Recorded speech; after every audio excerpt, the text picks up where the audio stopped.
morning everyone. So here we are for our next video of the chapter The Living Organisms and Their Surrounding of our class 6 science textbook. In this video we are going to discuss about the terrestrial habitat, some of the terrestrial habitat. First let's see about desert habitat. What are the abiotic factors in the desert habitat?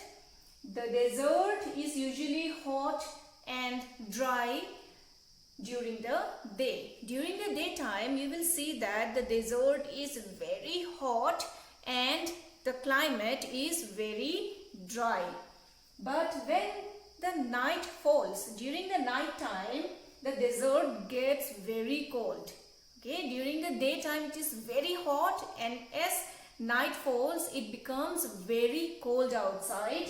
And it has very less rainfall and also very less humidity. That is why the environment is very dry, because there is very less humidity, very less moisture in the environment, and very less rainfall takes place in the desert area.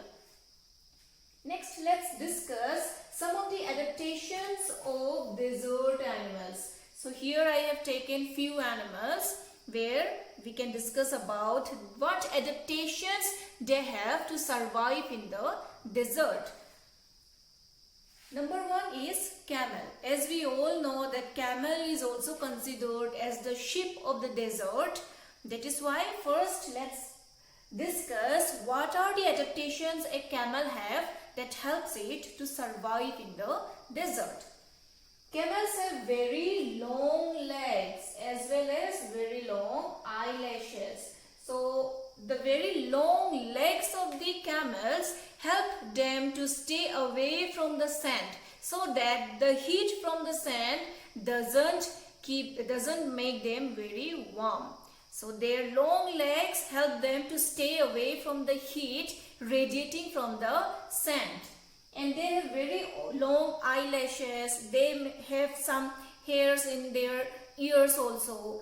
This helps to protect their eyes and ears from the sand. So if wind comes, then it also takes sand along with it, and if they have long eyelashes, the sand gets stuck in the eyelashes and doesn't harm their eyes. Same goes with their ears and also nose.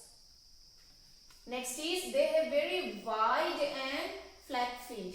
When you will notice the legs of the camel, you will see that they are very wide.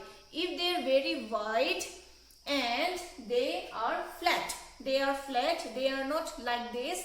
They have flat feet, very wide feet, and also their soles are spongy, which helps them to walk swiftly, very easily on the sand.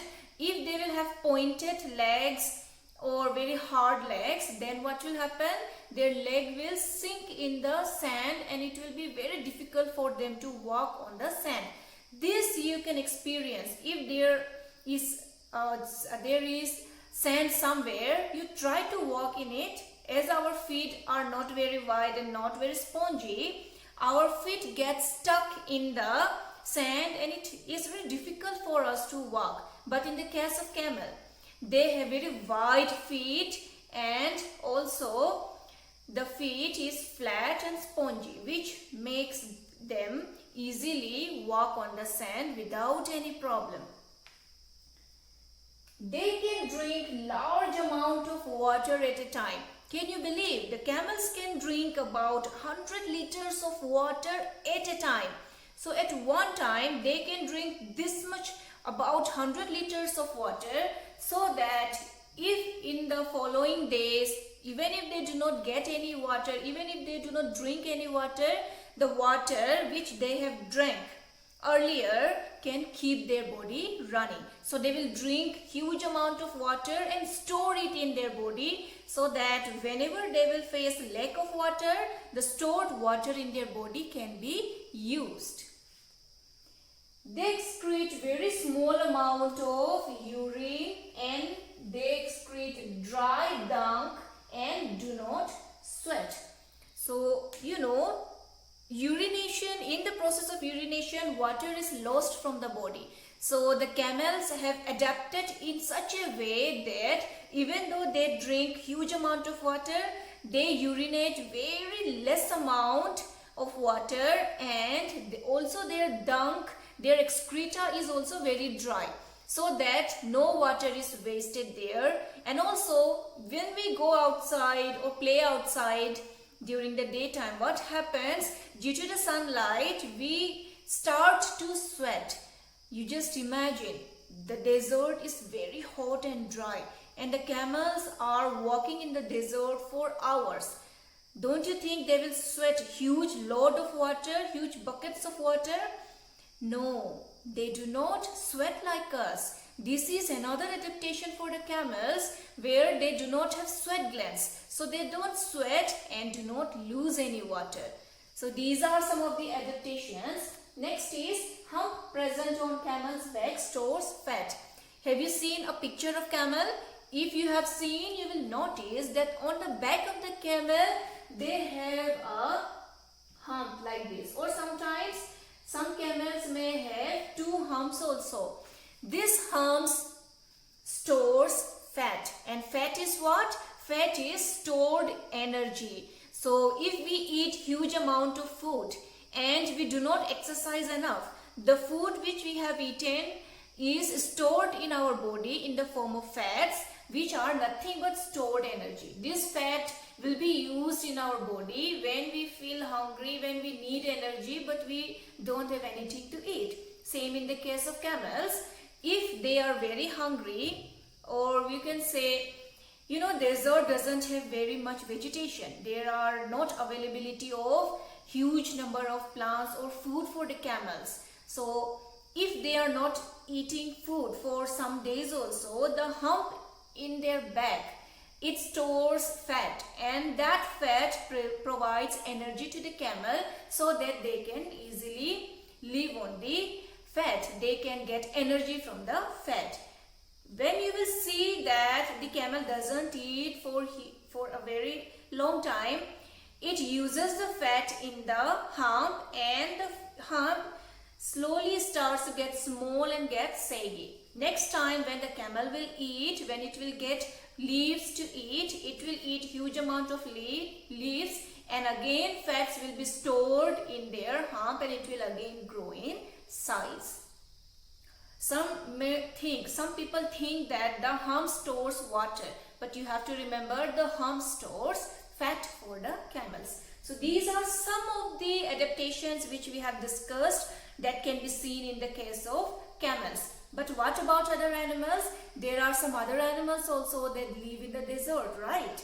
So let's discuss the desert rats and snakes. What are the additional adaptations they have in their body? First is stays in deep burrows during the daytime. You see, during the daytime it is very hot. So to protect themselves from the heat, these small animals like rats and snakes dug deep burrow in the sands, and during the daytime they stay under the burrow. They do not come out during the daytime. And when the night falls, when the temperature decreases, only during the night time they come out in search of food. Also, their body colors resemble the color of the sand. Usually you try to notice the body color of the rats and snakes are somewhat sandy or brownish in color. That resembles the color of the desert sand. And what is the benefit? What is the benefit of this adaptation? They are not easily visible to their predators. Predators, if you remember, predators are those animals which eat other animals or hunt other animals. So, if the rat's body color resembles to that of the sand, and a snake wants to hunt the rat, it finds it difficult to easily see or observe the rat. So this body color of theirs is an adaptation which helps them to be protected from their predators. So these are few of the adaptations which can be seen in desert rats and snakes. Next, let's move on to the adaptations in desert plants. If you will notice that there are not many types of plants found in desert, and there will not be a huge vegetation there. Those of the plants which are present in the desert, they mostly have these adaptations in them. Let's discuss one by one. Leaves are either absent, very small, or they are in the shape of spines. You must have remembered that the leaves in other plants, you will see leaves are big in size, most of them, and they perform photosynthesis. They have stomata through which the water is lost in the process of transpiration also. So if you just imagine, desert plants will have very wide leaves, transpiration will take place, then what will happen? Whatever amount of water they have in their body will be lost in the form of water vapor through the process of transpiration. Isn't it a big problem for them? That is why they have adapted themselves so that the leaves are either absent. Some plants do not have any leaves on them, or if they have leaves, the leaves are very small in size so that less respiration takes place. And in some plants, especially if you will notice the cactus, their leaves are adapted, or they are present in the shape of spines. Have you seen spines on cactus? The spines are nothing but the leaves which has been modified into spines. So less respiration can take place. Next is stem covered with thick waxy layer and performs photosynthesis. You can do one activity, children. You take a candle and rub it on a piece of paper or on a cloth. Don't take any good cloth. You can take a waste cloth or a paper. Just rub the candle wax on it and then pour few drops of water in it. What you will observe? You will see that the paper or the cloth doesn't get wet. The waxy layer, the wax which we have rubbed on it, will prevent the water from coming in contact with the cloth or the paper. So what we understand from this? We understand from this activity that the wax layer prevents water from coming in contact with the paper or the cloth. So it separates them, keeps them separate, and doesn't let the water reach to them, doesn't let the water wet them. Same thing happens here. The stem of the plant, let's say this is the stem of the plant, they have a layer of wax on their outer surface. Now due to this waxy layer, the water present inside the stem cannot come out, doesn't come out, and it keeps the water inside itself as it is covered with a waxy layer. And you remember, waxy layer doesn't let the water to pass through them. So it is an adaptation for them to preserve, to retain water inside them. And the photosynthesis, we have discussed in the previous chapters that photosynthesis is the process through which plants prepare their food. And which part of the plant performs photosynthesis? The leaf performs the photosynthesis. But in desert plants, they have an adaptation that their leaves are either very small or completely absent or in the form of spines. So how they will perform the photosynthesis? Here, the photosynthesis process is performed by their stem. Now you see, the stem is performing photosynthesis and it is also covered with a waxy layer so that it performs photosynthesis but doesn't lose any water. Next is succulent and spongy water. Most of the time, the stem of the desert plant, they will be succulent and spongy. That means they will be spongy. When you will try to press them, you can easily press them. You can see in the cactus also, they are very spongy. If you will break them, then you will see it has water in it. So the succulent and spongy stem can store water in them. This is another adaptation for the desert plant. Next is roots go deep into the soil. You will notice that the roots of the desert plants are very long and they can go deep under the soil. Now what is the benefit? If the roots go deep under the soil, it can reach out to a larger area, and wherever water is present, it can easily absorb them. If rain falls, then all of the roots will come in. It will cover a huge area and it can absorb more amount of water. That water will be stored in the stem where photosynthesis will also take place. So these are some of the adaptations which we can see in the desert plants as well as in the desert animals. We are going to discuss about the terrestrial habitat, that is mountain regions or mountain habitat. First of all, let's have a glance over the abiotic factors for the mountain regions. In the mountain regions, usually the climate is very cold and windy. As it is high up the altitude, as the mountains are high up in the altitude, what happens? The temperature decreases. When you will go up the altitude, when you will go high up, the temperature decreases. So mountains are high in high altitudes. So there the temperature will be cold and they will be very windy. That means strong wind will continuously flow in such places.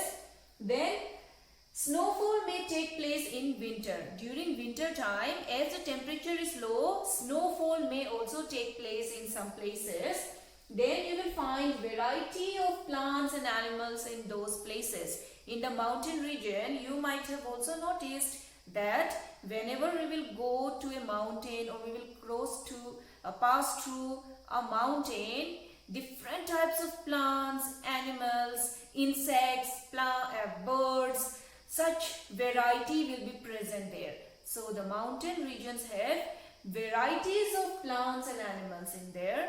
For example, yak, animals like yak, mountain goat, snow leopard, sheep, and plants like oak, pine, deodar tree, etc. So these are some of the living organisms, plants as well as animals, which are basically found in mountain regions. Now let's see the adaptations in mountain animals. What are the general adaptations which we can see in the mountain animals? First is thick skin or fur and long hair. Fur is the body hair of the animals. So most of the animals have very thick skin or they have thick fur on their body, and some may have very long hair. Like in the case of yak, mountain goat, they have long hair. All these three, the thick skin, thick fur and the long hair, protects the animals from the cold. As the mountain regions are very cold, so this thick skin, fur, or some may have thick layer of fat in their body also, all this protects them from the cold. The snow leopard even have hairs on its legs and toes to protect its feet when it is walking on the snow. Next is strong hooves. This is a character especially for mountain goat, as they have to climb the mountain for grazing. In search of their food, they have to climb up the mountains, so they have strong hooves. What are hooves? Hooves are, you can say, if you have seen a goat, just see below its feet, you will see strong structure. They are called hooves, and the mountain goats have very strong hooves. What is the purpose of having these strong hooves? This strong hooves helps them, facilitate them so they can easily climb up the rocky mountains. If they will have soft feet like us, their feet will get wounded, will get injured by all the climbing on the rocky mountains. That is why this strong hooves helps them and protects their feet from hurting. White colored fur in snow leopard and mountain goat, etc. What is the color of snow? The snow is white in color, and animals like snow leopard, mountain goat, they also have white fur on their body. This white fur on their body helps them to hide amongst the snow easily.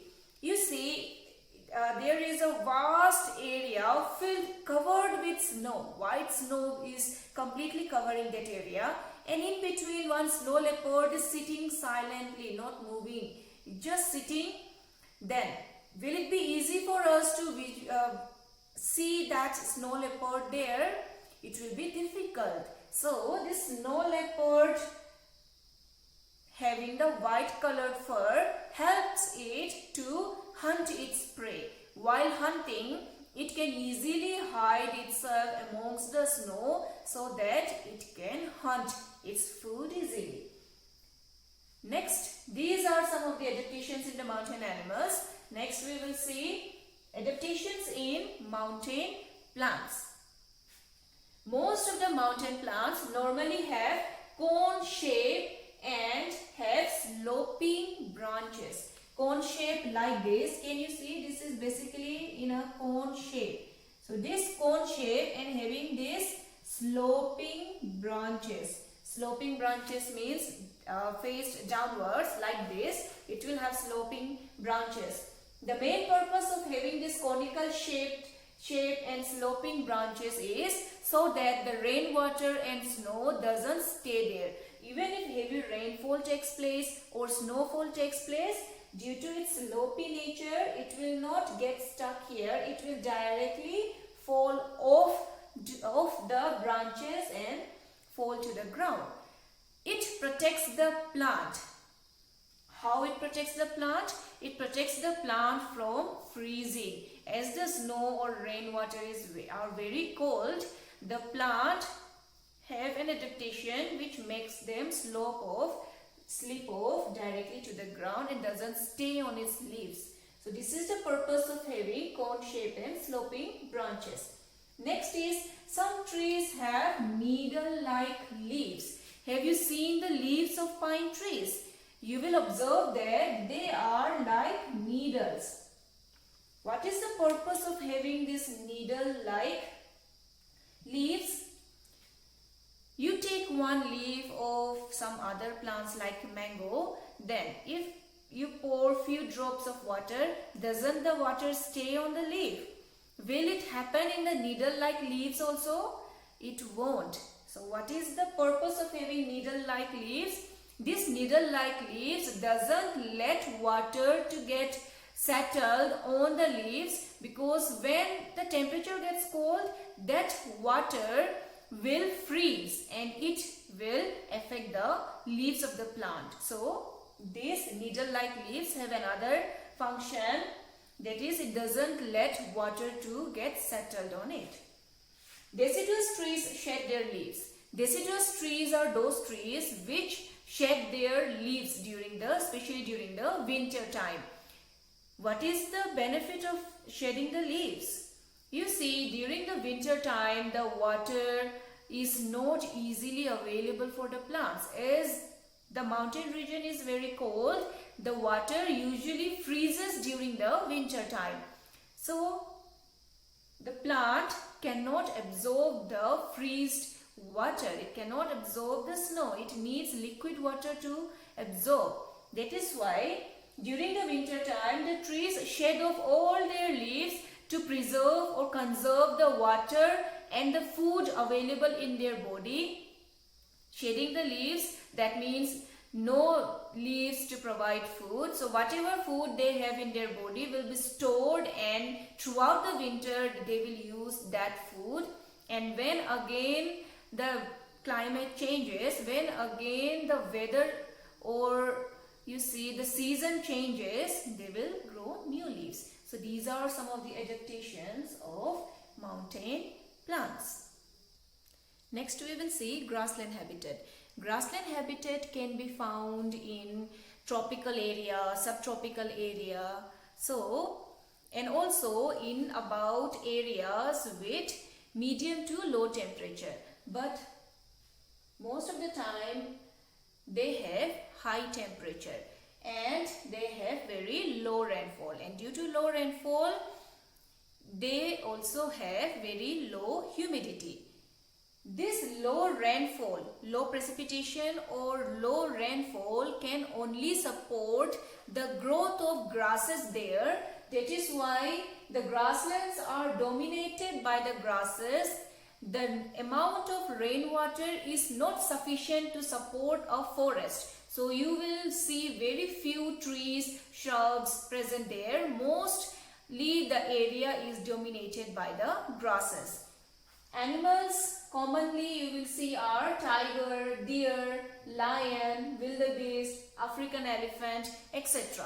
These are very common there, and you will notice that most of the animals that live in the grassland, they are mainly herd animals. That means those animals who live in a herd. For example, deer, wildebeest, they are always in their herd and they are mostly found in grassland habitat. Now let's see adaptations in grassland habitat. But before that, you have to understand that in grassland habitat, mainly the animals are divided as predators and prey. Predators are those animals who hunt and eat other animals. Like lion, tiger, they will be called as predator animals, whereas those animals who are being hunted and eaten upon by these predators are called prey animals. So here we will take one example of predator and one example of prey animal, and we will see what are the common adaptations they have. First, let's see predator. For example, we have taken lion. Lion is an animal, is a carnivorous animal, and it feeds upon other animals. So lion will be considered as a predator. Now you see the body color of the lions are light brown in color. In the case of tiger also, they have yellowish brownish color with stripes on their body. This structure, this light brown color of the lion or the stripes on the body of tigers, these mainly help them to hide in between the grasses. Now if they have to hunt, they have to be very stealth, they have to be very careful. They cannot openly be visible. If they are easily visible, the prey animals will see them and run away. So they will not be able to hunt. That is why this brownish color of the lion helps them to blend between the grasses so that they are not easily visible. Next is eyes in front of the face. You must notice that animals like lion, tiger, cheetah, they have their eyes in the front like us. What is the advantage of having eyes in the front?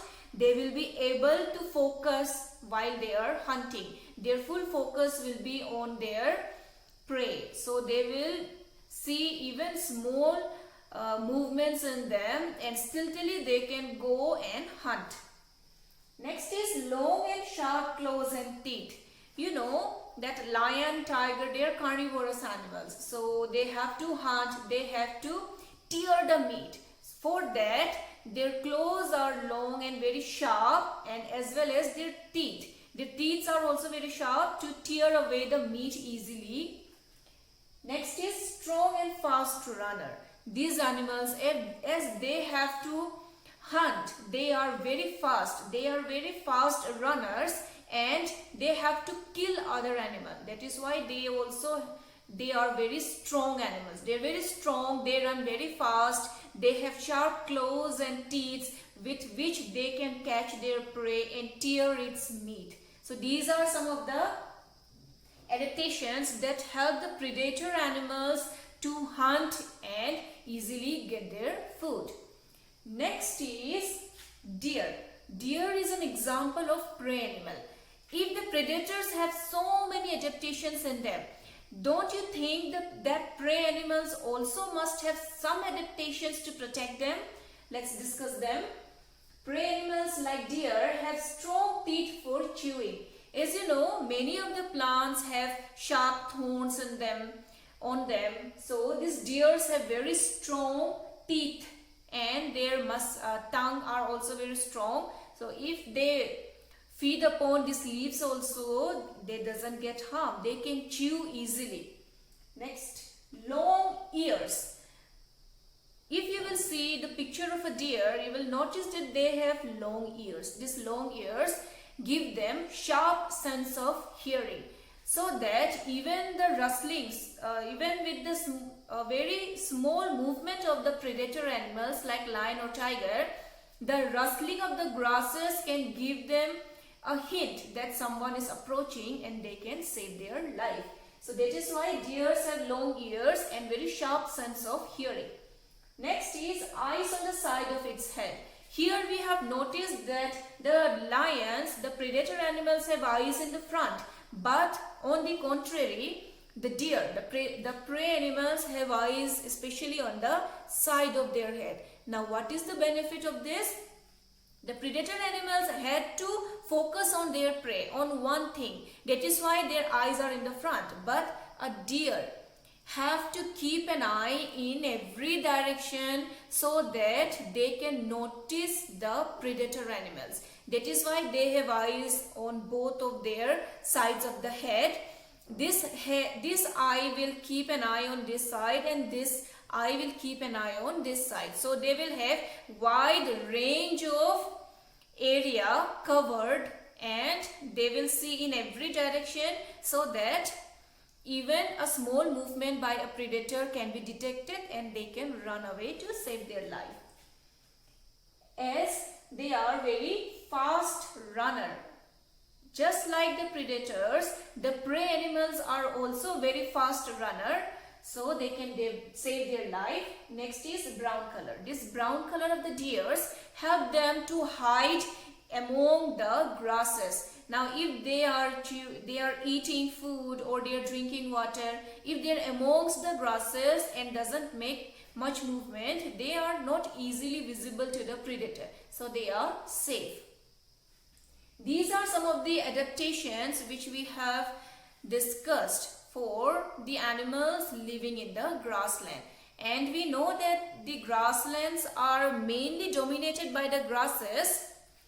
Now let's have a quick glance over polar regions. Polar region is another type of habitat which is very cold, and almost all throughout the year the area is covered with snow. In such cases, how the animals are adapted to the places? They huddle together, have thick skin, fur and fat layer. Mainly you will see that in polar areas, polar bears and penguins live. So penguins huddle together. Huddle together means they all come and stand together so that the body heat doesn't get lost, and they all standing together save the heat, and each and everyone can stay warm. Thick skin and fur and fat layer. The animals like penguin and polar bear have thick skin, and under the thick skin they have thick layer of fats. This fat is actually works as an insulator. Insulator is the thing or anything which doesn't let the heat to pass through. So this thick fat layer under the skin keeps their body warm. It doesn't let their body heat to go away, but it keeps the heat inside their body and keep them warm. Polar bear have thick fur on their body, which again helps to keep their body warm. White fur color. The white fur color of the polar bear, and the penguins also have white color in the forward part, in the front part of their body. They also have white color, and polar bears have white fur on their body. What is the benefit of this white color, white skin or white fur? It helps them to easily blend in the snow, and they can hide for the purpose of hunting. Next is sharp sense of smell and claws. In the polar bears, you will see they have very sharp sense of smell, so they can smell their prey. Wherever the prey is present, if it is nearby, they can smell it and they can hunt them. And they have very strong claws and strong teeth which help them to hunt. Next is streamlined body. We know that penguins feed upon fishes and they jump in the water, and in the water they go for hunting for their food. Now we have discussed in previous videos also how the streamlined body helps. The streamlined body is, you can say, the shape like this. So this shape we have seen in fishes where the head part and the tail part is narrower while the middle part of the body is wider. In the birds also the same case is there. Their head part and tail part are narrower and wider. In between this the body part is wider. Same with the penguins. They have smaller head, then their body is thick, then they have legs which are again narrow, wide and narrow. This shape is streamlined body, and it helps the penguins to swim in the water to catch their food. So these are some of the adaptations under the polar region. I hope that you have understood all these adaptations in various habitats. Go through your textbook, you will understand it even better. In the next video, we will see some more topics of this chapter. For now, thank you.